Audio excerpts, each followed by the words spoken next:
Dad, you need to hear this. That's how it started. Not with a grand moment or a sudden revelation. Just my daughter Sophie saying something that made no sense at all on a Tuesday morning in Central Park. My name is Marcus Webb. I'm 34 years old. And this is the story of how a 6-year-old girl with a pure heart changed everything, even though I spent the first part of it not believing her. The morning Sophie said those words, I was barely holding on. Central Park on a Tuesday. The kind of morning where the light comes through the trees at exactly the angle that makes you think about everything you've lost. Golden and cold at the same time. Like the sun is reminding you that beauty and sadness can exist in the same moment. You don't get to choose which one you feel. You get both. I was sitting on the wooden bench, the same spot. Every morning for 6 weeks now, sitting in this exact place, watching the city move around me like I wasn't part of it anymore, like I was a ghost who hadn't figured out he was dead yet. I kept telling myself this was healing, getting Sophie out of the apartment, moving our bodies through space, fresh air, sunlight. All the things people said would help when you were drowning. But when they said these things, they had no idea what drowning actually felt like. They thought it was dramatic. They thought it had a moment where you realized you were going under. But it's not like that. It's slow. It's gradual. It's waking up every morning knowing the most important person in your life is never coming back. And then having to somehow make breakfast for the person who's still here, who's waiting for you to be the parent she needs, who has no idea that you're breaking into smaller pieces every single day. The coffee in my hand had gone cold 2 hours ago. I'd made it using the beans Claire used to buy, the expensive ones from the place on Amsterdam Avenue, where the barista knew her name. The smell was right. Everything about it was right, except I couldn't bring myself to drink it. Couldn't bring myself to do anything except sit and watch my daughter's legs swing beneath her. Back and forth.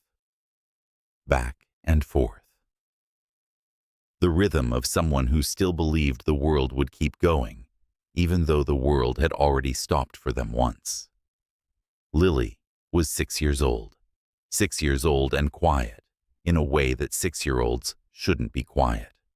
Not the quiet of a child thinking about things. Not the quiet of a child being shy. The quiet of someone who had learned that some things don't get better. So you stop asking about them. You just sit with the broken parts and get used to carrying them. I was trying not to think about how this was all my fault. Not Claire dying. I couldn't have stopped that. Stage 4. They caught it too late. No amount of love or prayers or selling everything we owned could have saved her. But raising Sophie after, that was on me. Every day I was failing her. Every morning she woke up without her mother was another piece of her childhood I couldn't give back. Ever since the hospital. Ever since that last morning when Claire held Lily's hand and told her something I wasn't allowed to hear. Ever since the funeral where Sophie stood next to the casket and didn't cry. Just stared, like she was trying to memorize something she'd never see again. Like she was making a promise to remember. I checked my phone. I did this every few minutes now. Not because anyone was calling. My manager had given me leave from work. Unlimited leave. The kind of leave that meant don't bother coming back. My family had stopped asking how I was doing because they could see from my face that the answer was not good. They could see that I was disappearing, that the man who used to exist was becoming less visible every single day. I checked my phone because it was something to do, instead of think about how I was failing my daughter, how every morning she woke up without her mother was somehow my fault, how I should be doing better. Being more, saying something that would fix the broken thing that had shattered inside her. The morning felt suspended, like time had paused just long enough for me to feel the weight of everything I couldn't carry. And then Sophie stopped swinging. Her legs went still. Her whole body shifted. Something had caught her attention, and when Lily caught onto something, you could feel the weight of it in how her entire being had focused on one single point. Dad. Her voice was different, not higher or lower, just more certain, like she'd made a decision about something. Yeah, bud. But she didn't answer. She was looking past me, past the fountain, past the path where joggers and dog walkers moved in their small routines. She was looking at someone. I turned. Across the walkway stood a woman, early 30s maybe, sharp posture, long coat even though it wasn't cold, hair tied back like she didn't waste time on unnecessary things. She wasn't doing anything special, just checking her phone while waiting for someone. But people still adjusted their paths around her without realizing. There was a quiet authority in the way she stood, like the world respected her before she even asked for it. I looked back at Lily immediately. No, we don't say things like that. You don't even know her. But Sophie wasn't looking at me anymore. She was still staring at the woman, and her expression wasn't playful. It was serious, like she meant it, like she knew something I didn't. I followed her gaze again. The woman turned slightly, and for a brief moment, her eyes lifted straight toward us. I felt something strange, like a flicker of recognition I couldn't place, but it disappeared as quickly as it came. The woman looked away and continued walking, gone just like that. Lily finally spoke again. Quieter now.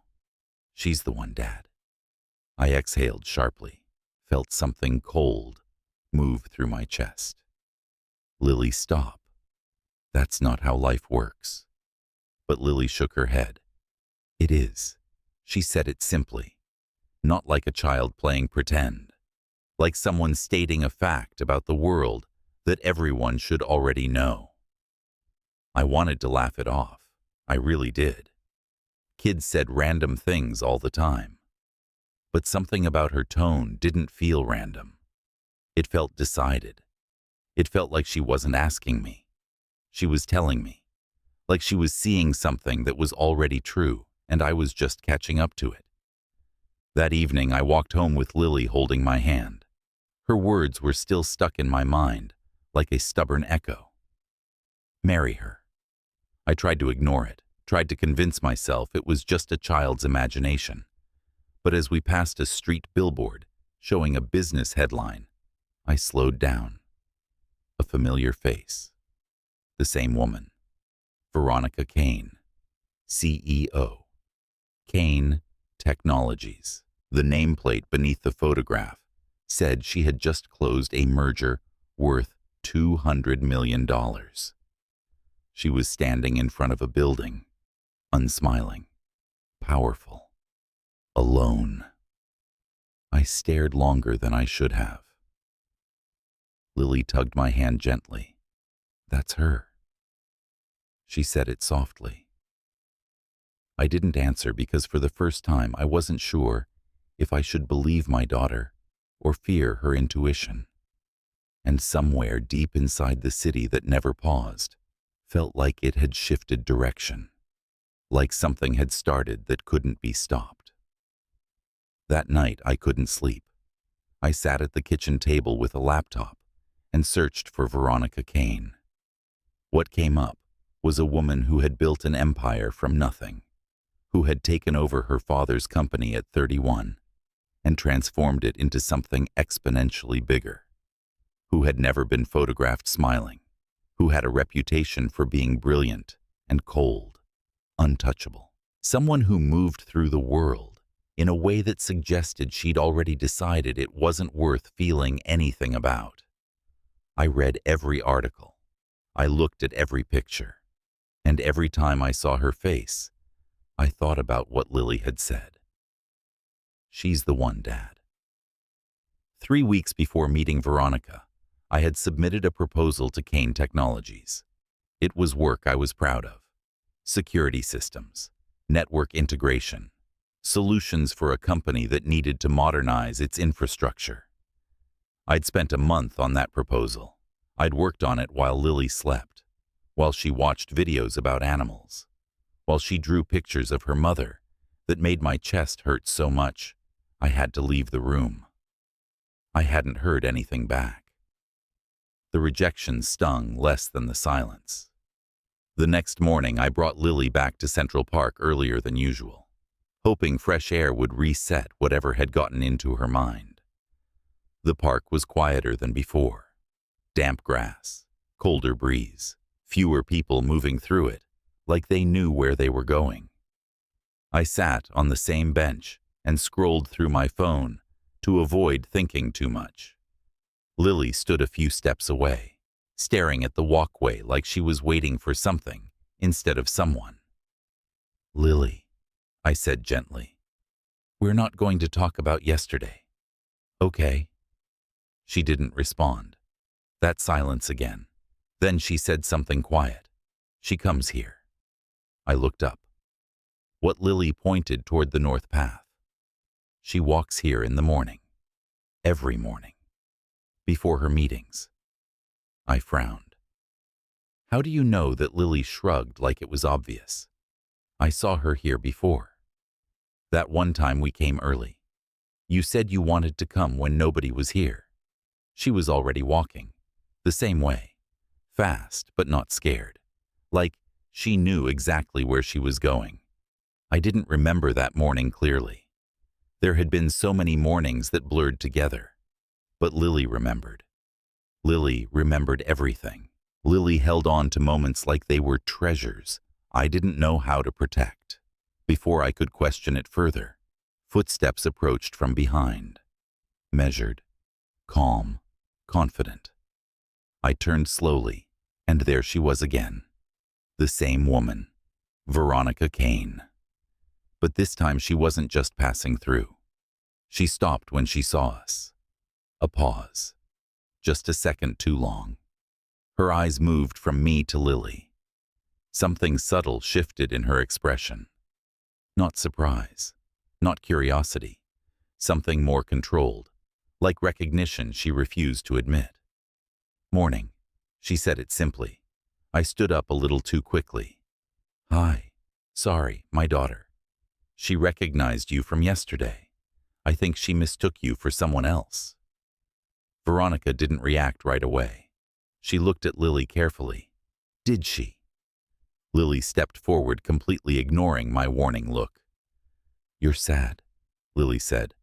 I froze. "Lily, don't." But Veronica raised her hand slightly. "Let her speak." She said it like a question and a command at the same time.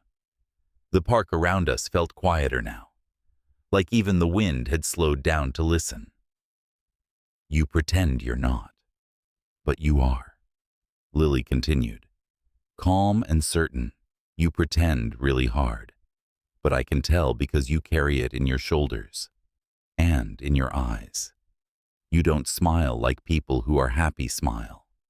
You smile like you're showing people a photograph of happiness, but the real thing is somewhere else, somewhere you left it." I felt my chest tighten. This was too much, too personal, too strange, too right. But Veronica didn't deny it. She just stared at Lily for a long moment. Then she spoke softer this time. "Children shouldn't see things like that." Lily tilted her head. "I didn't choose to see it," she said. "It's just loud. Everything about you is loud, but not in a way anyone else hears." Silence followed, a long one. Veronica finally looked at me. "Your daughter is very observant." I let out a nervous breath. "Yeah. She says things like that sometimes. I'm sorry if it's uncomfortable."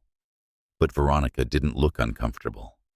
She looked unsettled, like something had been placed in front of her that she couldn't easily move away from. Like someone had just held up a mirror she'd spent years avoiding. Then before leaving, She said something unexpected.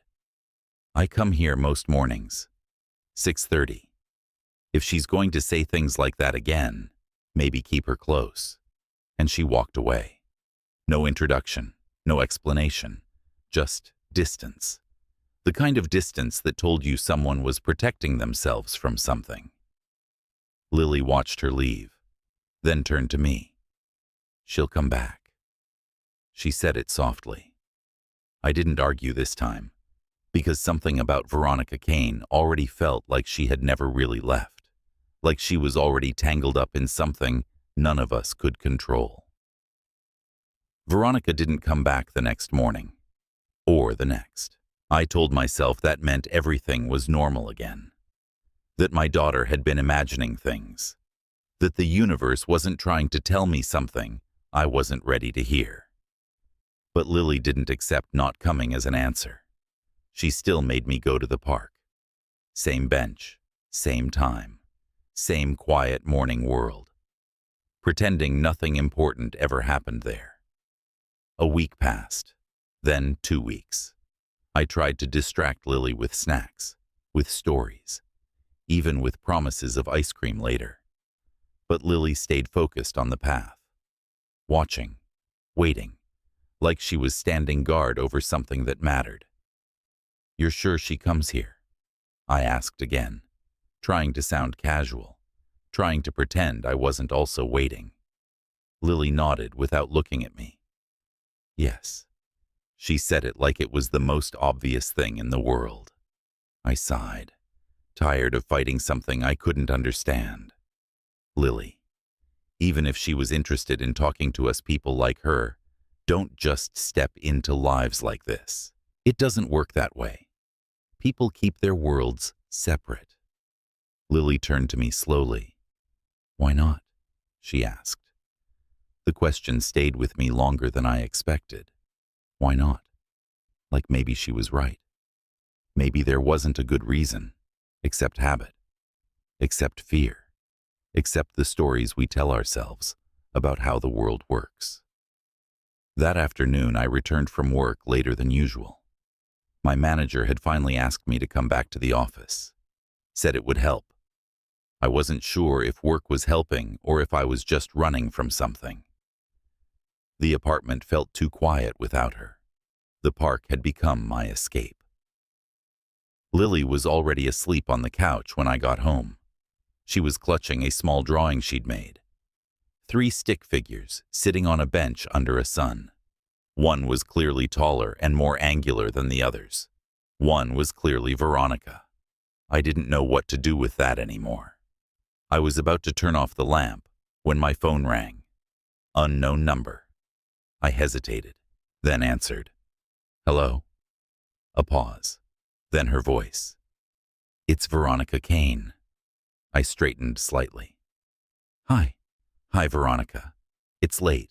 Is everything okay? Another pause. I could hear the city in the background. Traffic, horns, the sound of someone alone in a big place. I didn't forget your proposal, she said finally. The security systems proposal, from a few weeks ago. I nodded, even though she couldn't see me. Right, yes. I understand if it's not what you're looking for. I can adjust. I'm approving it. She interrupted. But that's not why I'm calling. I stepped away from the sleeping couch. Then what is it about? A long pause followed, long enough that I thought the call might end. Then Veronica said something quieter than usual. Your daughter told me something that I've been thinking about. For 2 weeks I've been thinking about it. She said, I don't go home to anything. And I've been trying to convince myself she was wrong, that she was just a child, making observations about someone she doesn't know. But the truth is, she was right. She was completely right. I didn't know what to say. I stood in the hallway of my apartment, listening to a woman I barely knew admit something that sounded like it cost her everything. I built everything I have, so I wouldn't need anyone. Veronica continued. It worked too well, and now I don't know how to undo it. I don't know how to let someone see me like that. Like your daughter sees me. I leaned against the wall. You don't have to figure it all out right now. I know, she said. But I think I already know what I need to do. I just need to know if I come back to the park, if I show up again. Will your daughter still be there? I looked at Lily sleeping on the couch, at the drawing of 3 people on a bench. Yes, I said quietly. She'll be there.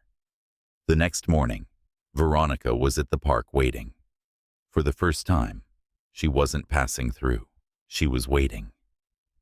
The morning felt different before anyone even spoke. Veronica was already sitting on the bench when Lily and I arrived. No phone in her hand, no rushed posture, just stillness, like she had made a decision she wasn't fully ready to name, but was willing to live with anyway. Lily didn't run. She walked forward and stopped in front of Veronica. You came, Lily said. Veronica looked at her. I said I would think. That means you come. Lily replied like it was obvious. I followed slower, watching everything carefully. For a moment, none of us spoke. The park moved around us, people jogging, laughing, living, completely unaware something quiet but important was happening on that bench. Something that was shifting the shape of 3 separate lives into something new. Veronica finally spoke first. I spent most of my life building distance from people, she said. It was safer that way. Predictable. I knew exactly what to expect when I let no one get close enough to hurt me. I nodded slowly. I get that. No, she said, looking at me. You don't. Not like I do. But your daughter keeps saying things I can't ignore. Things that make me think maybe being safe isn't the same as being alive. Lily didn't smile, didn't celebrate, just listened. I don't know what she sees or why she sees it. Veronica continued. But she isn't wrong about how things feel. I do feel heavy. I do feel alone. I do feel like I've been standing in one place for so long, I've forgotten how to move. I felt my chest tighten. Veronica, what are you saying? She didn't answer right away. Instead, she looked at the city skyline through the trees, at the life happening beyond this bench, beyond her office, beyond the carefully constructed walls of her existence. I don't want to go back to how I was before I met you two, she said simply. The woman who came to the park alone, the woman who went home to nothing, the woman who convinced herself that was enough. Silence. Not shock silence, real silence. The kind of silence that happens when someone has just changed the shape of their own life. Lily spoke again, calm as ever. Then don't, she said. Veronica gave a small breath, almost like a laugh, but not quite. That's not how life works, she said. Lily shrugged. It can, she replied. That made something shift. Not in the world, in Veronica. She looked at me for a long moment, not asking for rescue, not asking for certainty, just choosing to stay in uncertainty without running from it. Finally, I spoke. You don't have to figure everything out today. You don't have to have all the answers. You just have to decide if you want to keep trying. Veronica nodded slowly. I know, she said, a pause. But I think I already chose. When I signed off on your project, I chose. When I called you last night, I chose. The only thing I'm choosing now is to not take it back. Lily looked up at her. You decided, she said. I did. Veronica agreed, and she reached over and took Lily's hand. Just like that.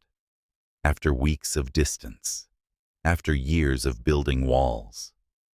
She took a 6-year-old girl's hand and let herself feel the weight of it.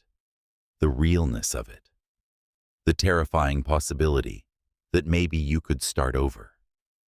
Maybe you could change. Maybe the walls you built could come down if you were willing to be brave enough to let them.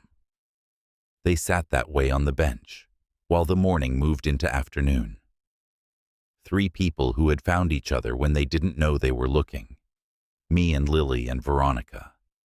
The broken father, the wise daughter, the woman who had forgotten how to be alive. I felt something shift inside my chest. Not hope exactly.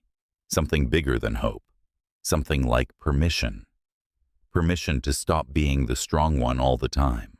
Permission to let someone else carry part of the weight. Permission to believe that broken people could build something real. For 1 week after that morning, everything felt possible. Veronica came to the park every morning at 6:30. The three of us would sit on the bench, sometimes talking, sometimes just being together in the quiet. The conversation would start slowly and then build. She would tell us about her childhood, about a father who showed love through money, but never through presence, about building an empire to prove she didn't need anyone, about succeeding at that goal so completely that she forgot how to want anything else.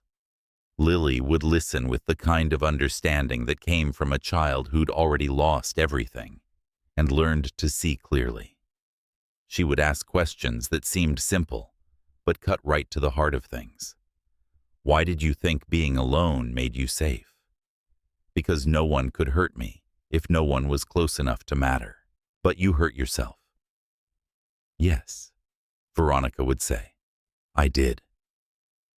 One afternoon after we'd been meeting for a week, Veronica invited us to her apartment. She said the word apartment like it was a confession.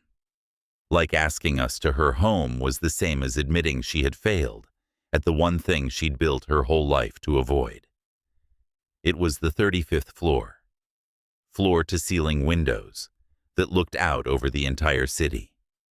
The kind of space that should have felt like home, but instead felt like a museum. Expensive furniture that no one sat on, art that no one looked at, a kitchen that had never been cooked in. Lily walked to the window and pressed her hands against the glass. It's beautiful, but it's sad, she said.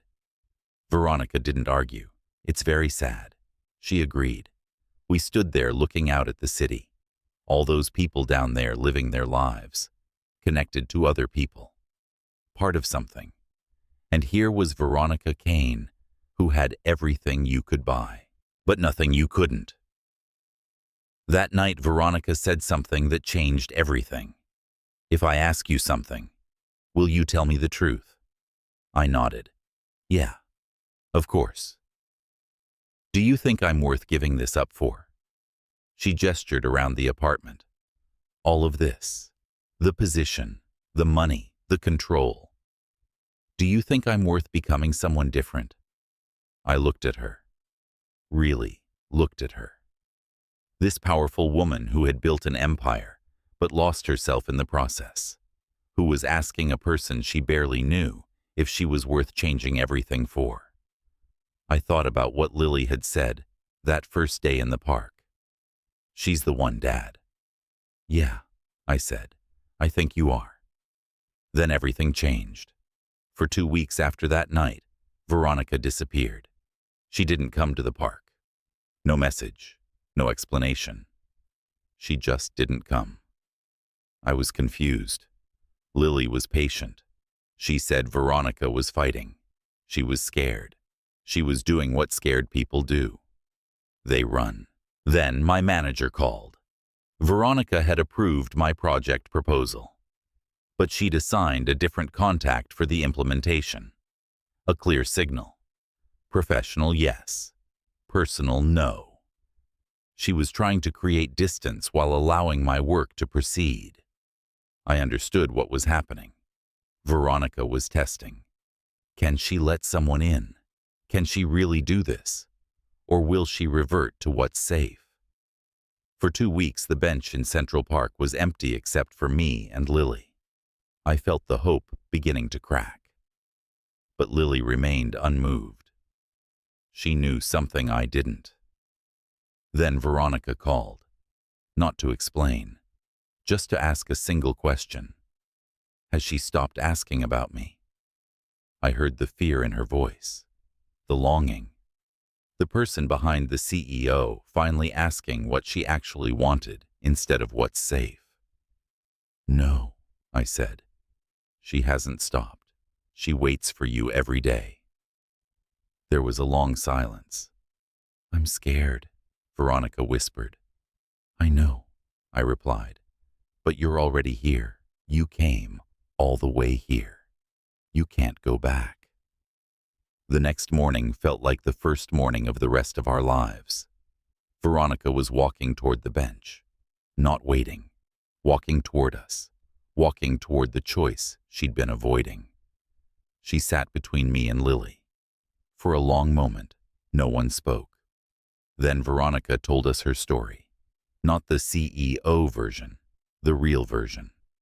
She grew up with a father who was emotionally unavailable, who showed love through money and status, but never through presence, who made her believe that being strong meant being alone. So she built an empire to prove she didn't need anyone. She succeeded. She became untouchable. She became completely alone. And then a 6-year-old girl pointed at her and said, "She's the one." Veronica admitted she'd been running her whole life. Running from vulnerability, running from need, running from the possibility that maybe being strong doesn't mean being invulnerable. Maybe it means being brave enough to let someone see you. She looked at Lily and told her something that made Lily smile for the first time in the story. You were right about all of it. You saw me when I couldn't see myself, and you didn't judge me. You just offered me another choice. Then she looked at me. I don't know if I'll be good at this. I don't know if I'll stop running sometimes. But I want to try. I want to come home to you. I want to be someone's person. I want to stop being excellent and start being real. I felt tears on my face, not because Veronica was perfect, but because she was choosing to try, despite being terrified. Lily took both our hands. Now we're a family, she said simply. And in that moment on a park bench in the morning light, 3 people who were broken in different ways chose each other, not because everything was fixed, but because we were willing to fix it together. 6 months after that morning on the park bench, Veronica moved into my apartment, not her penthouse. The small place filled with drawings and photographs of Claire and the ordinary chaos of people learning how to live together. At first, it was awkward. Veronica was learning how to be present. I was learning how to trust. Lily was learning that sometimes the people we choose for ourselves can stay. But slowly, it became normal. Veronica made breakfast on Sunday mornings. She helped Lily with homework. She sat on the fire escape with me at night and talked about the day. She learned that loving someone means showing up, even when it's inconvenient, especially when it's inconvenient.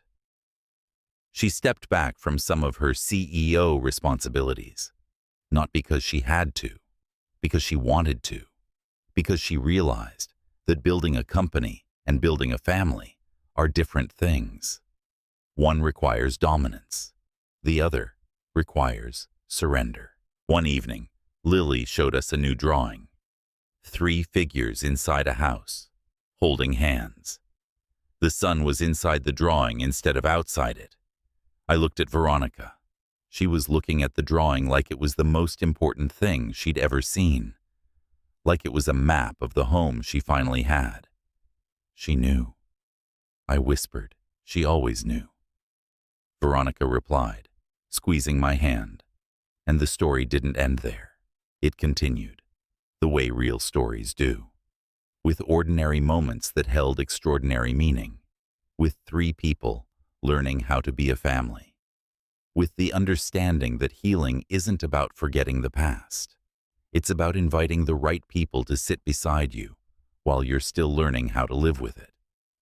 Sometimes the people who change your life don't arrive loudly.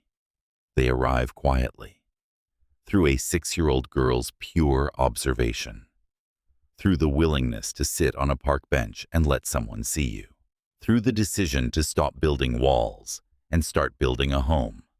And sometimes a child's wisdom is the only thing standing between you and a lifetime of being alone.